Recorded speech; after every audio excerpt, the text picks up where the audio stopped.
আমি এখানে আরও দুটো মাছ নিয়ে এসেছি, ওই যে সাদা সাদা।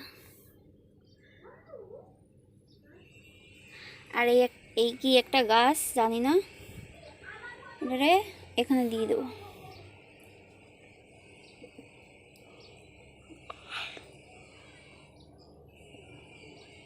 একদম মাছ বরাবর দিয়ে দিছে, এটা এখানে থাকবে।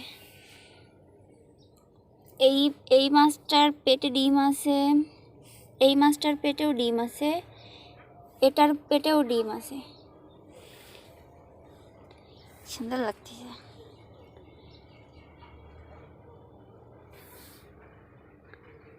ডিমওয়ালা মাছ দিছে আমাকে।